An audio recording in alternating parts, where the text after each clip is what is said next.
Hi, everyone. Welcome back to DHAKA. This is the second of a three-part video series interviewing individuals on ancient texts. We're here to talk about why we should bother as practitioners to engage with ancient texts. And my guest today to talk a little bit about that is Manorama.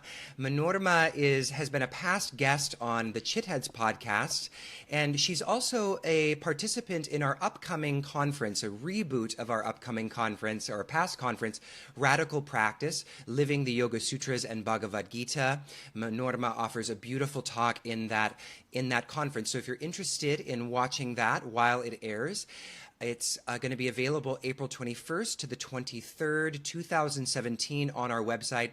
If you'd like to sign up for that, just go to radpractice.embodiedphilosophy.com. Again, that's radpractice.embodiedphilosophy.com. So hello, Manorama. Thank you so much for joining me today. Hi, it's wonderful to be here. Thanks so much for having me. It's always such a pleasure to talk to you. So today, I would love to first ask you just this general question about, why ancient texts? Why should we as contemporary practitioners care about these, sometimes 1,000-year-old manuscripts? It's a great question. Why ancient texts? Because I think that, there's so much that we can sift through, and I trust that we can look at these texts and we can derive from these ancient texts some timeless meaning from then until now that can really serve us in our modern lives. Sometimes modern life can feel very technological. Here we are on this amazing platform that enables us to be able to reach many, many people, and we're using technology, and that's using technology in a very positive way. But at the same time, technology both brings us closer and at times can make us feel more distant. And in the same way, it's with anything, but there's something about going back to this ancient culture, going back to ancient writings. You can see things that were relevant then that are relevant now.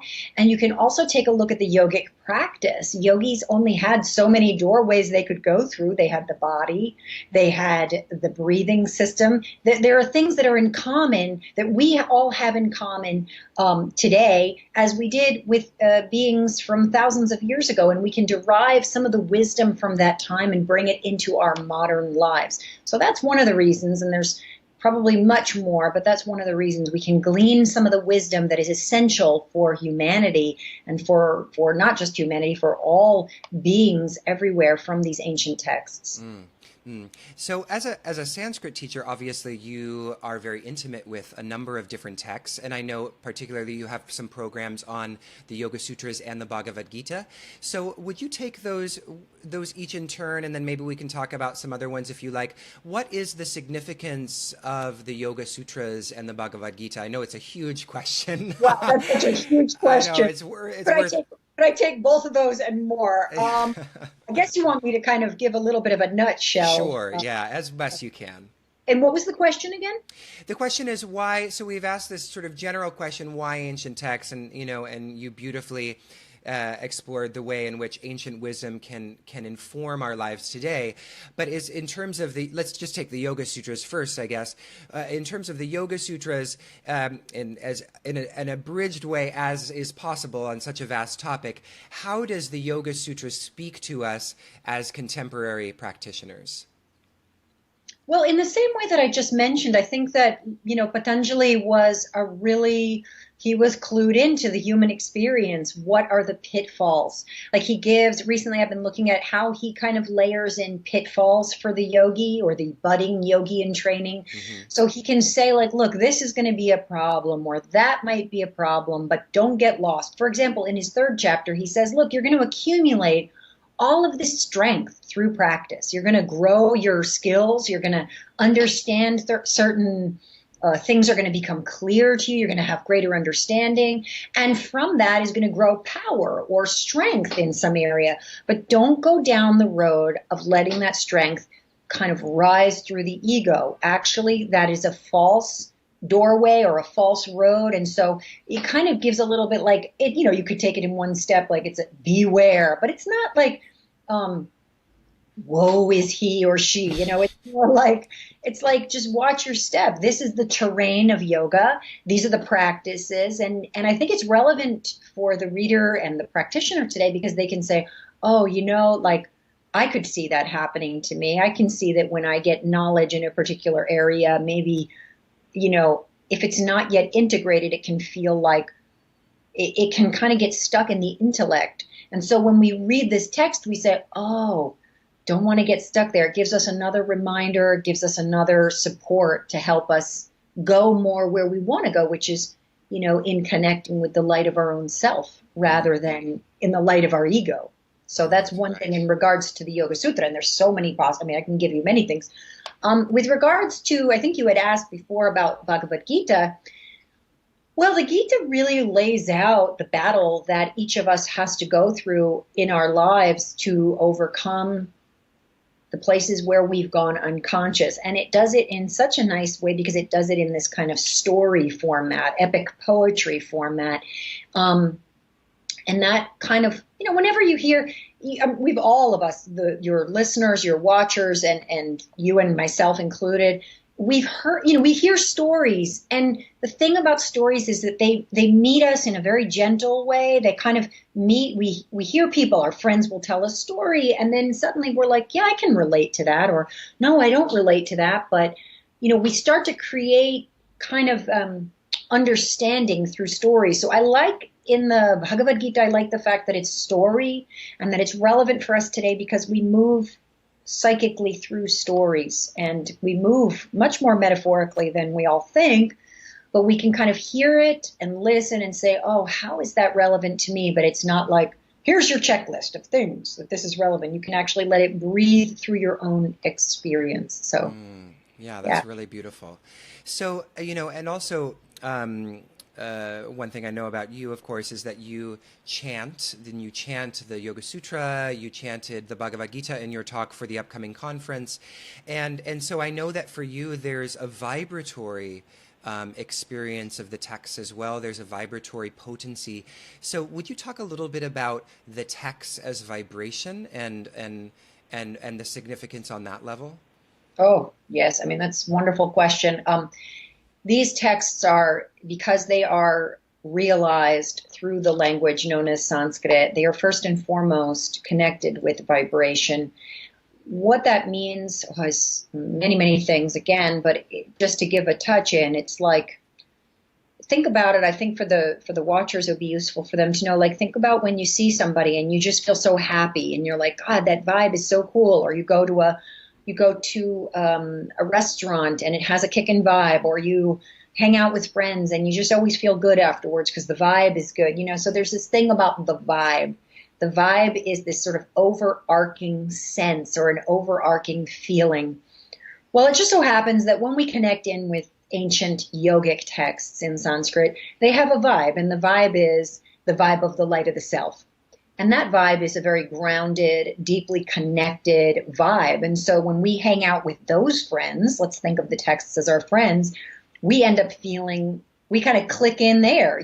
Every one of us who's watching or speaking, I guess, we've gone into situations and before you know it, it's a negative vibe and it's just like a 1, 2, 3, and you're like, ah.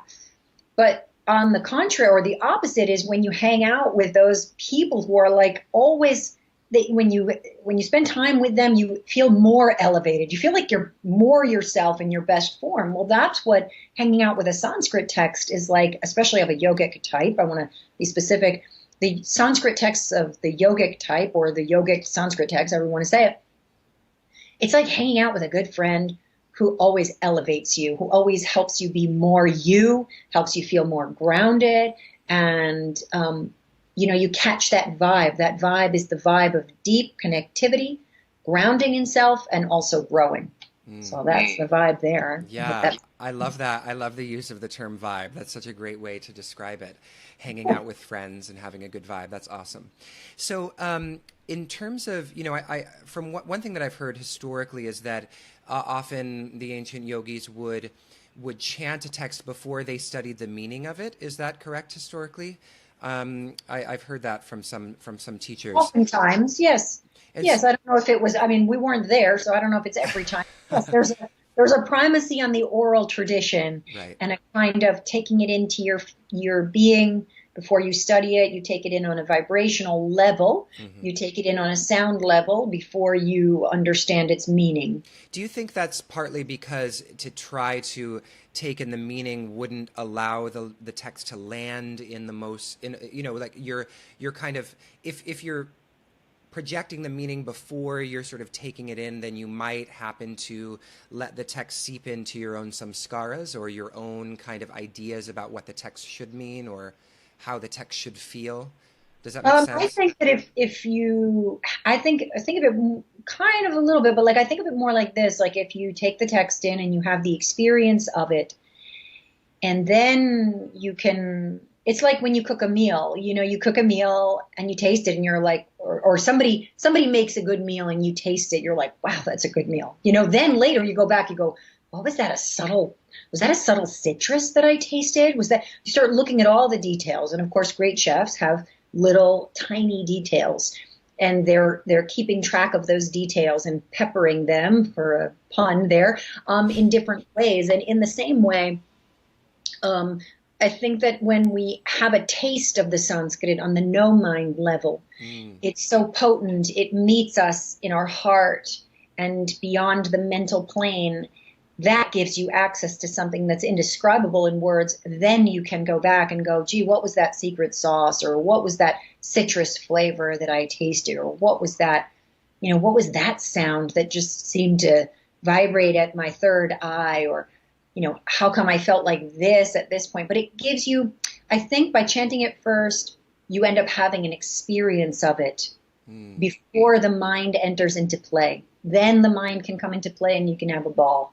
So, Awesome. Wow, you're so good at the analogies to kind of help these to solidify the understanding of this.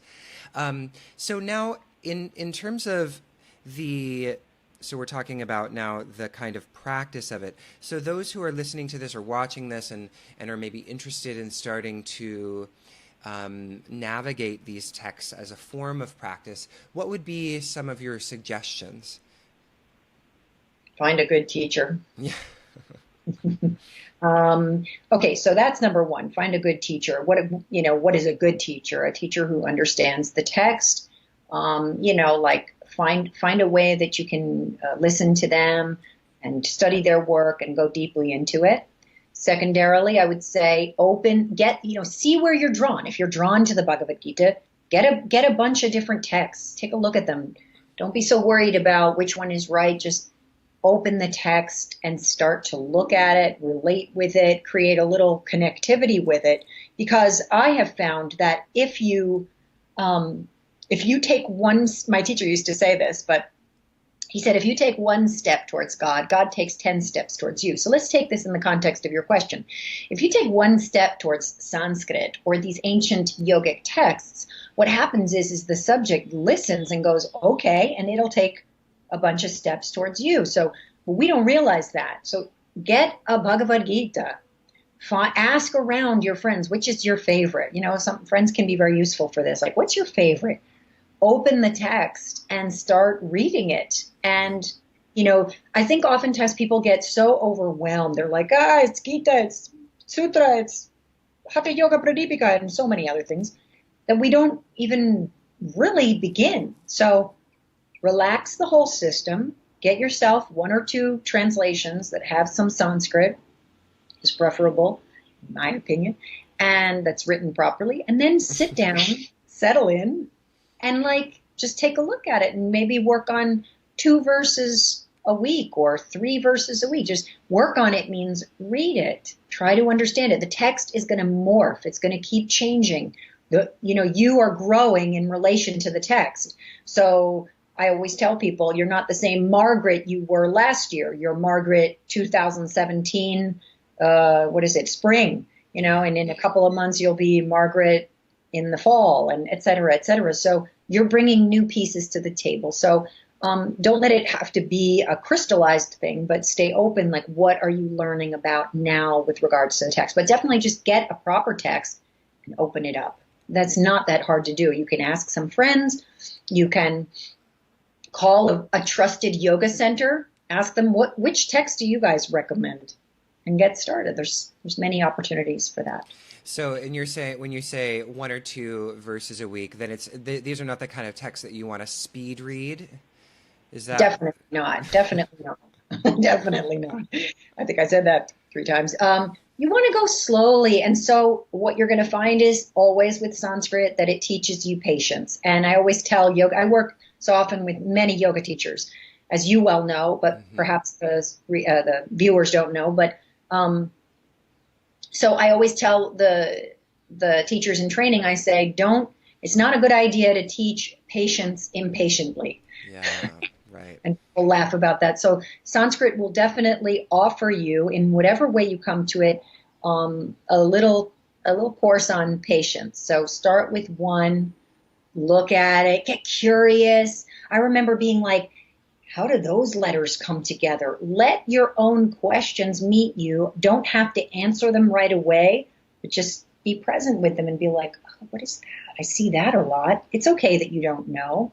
You know, my sister, who's a wonderful educator, is a teacher herself of English. She always says, I don't know is just the beginning. Most people think I don't know is the end, but I don't know is just the beginning. So yeah, that's helpful to keep in mind, you know? It's a really helpful to keep in mind. And I was listening to someone recently say that one of the hallmarks of our culture is that we're supposed to know. And so that being in that space of not knowing and being able to revel in it is a real challenge for a lot of people. So that's a really great thing to remind us of. So now, in terms of what you've seen as an educator, as a teacher of yoga philosophy and of Sanskrit texts, what have you encountered as the major either the major pitfalls in terms of engaging with these texts, or maybe you want to touch on like a misunderstanding that you see happen a lot with relation to Sanskrit texts? Something a little more critical, maybe. Let's see. There's several things. I think one if you want to go into Sanskrit texts, one of the things that you need to do is settle in for the long haul. But it's kind of like, well, you're telling us to date it, Manorama, and now you're telling us to settle in for the long haul. Well, try a few things out, but, try out the text and spend a little bit of time with it. And then at some point you want to start to create a real relationship with it. But let's see, some of the areas where people got confused, well, they think that the Bhagavad Gita is a bloodbath, and that it's all about killing, right? It's a yogic Upanishad. It is not all about killing. It's about overcoming the darkness within through a deep understanding and an alignment with light. Now, the first thing we know in any yogic text is that it's not literal, it's metaphoric. So that's the very first thing. Some pitfalls, I'm trying to think. Pitfalls in the Yoga Sutra. Again, it's just what I see over and over is a deeply literal. But the literalness of the interpretation gets people very confused in the process of the study. So I would say, if I give you something real practical, every 35 minutes that someone is studying, you have to just kind of go, let me take a look at this again. Let me not be literal. Let me not be so sure that my meaning is correct. Yeah. Let me take a look at it and see it from various positions. Just like the asana yogis, they like to flip upside down because their interest is not in seeing one particular thing, but to see overall. It's the same with the Sanskritist because it's a yogic practice. Learn to see the verse from different vantage points, and then you will thread those together, not just one perspective. That's where people have huge pitfalls. Yeah. Wow. That's such a good point. Okay, great. So it's been short and very sweet, but we have reached sort of the end of our little discussion. It's been such a pleasure to chat with you again. But before we close, I wanted to give you an opportunity because I know I think you have some programs coming up, and maybe you want to point people to the direction of your website and where people can learn more about you and your teaching. Sure. For those of you who are watching or listening today, if you want to stay connected with some of the work that I'm doing, you can go to sanskritstudies.org, sanskritstudies.org, And we have a variety of ways that you can stay connected and grow your practice, whether it be through teleclass format, from the Rishi Club to the Yoga Sutra, the Eternal Thread, or whether it be at live events for the Luminous Soul retreats that we have. The next one we have coming up is in New York City, and that's May 19th through the 21st. And then we have another one happening in Switzerland, and one more after that. I know, in the Swiss Alps. That's going to be August 5th to the 12th. And then another one after that is going to be in Miami in November. So that's called Luminous Luscious. So those are different ways that you can stay in touch. Definitely hop on over to the website. You get a free video series, and you learn things like how to connect with your true and authentic voice and what is the value of that, and so many other things. So you're welcome to join us if you'd like to stay connected. Thank you, Manorama. It's been such a pleasure. And yeah, thank you for the beautiful work that you're doing in bringing this wisdom to so many people. Thank you. It's utterly my pleasure. It's so great to see you again. And I hope that you have a beautiful rest of your day, and give my love to everybody. And that's it. That's it. All right. All right. Bye-bye, Manorama. So if you want to get in on that talk that she's giving, at Manorama is giving in our upcoming conference, Radical Practice, just make sure you go to radpractice.embodiedphilosophy.com, and you'll receive information on how you can watch Manorama's talk during the weekend of April 21st to the 23rd. All right. Bye-bye, everybody.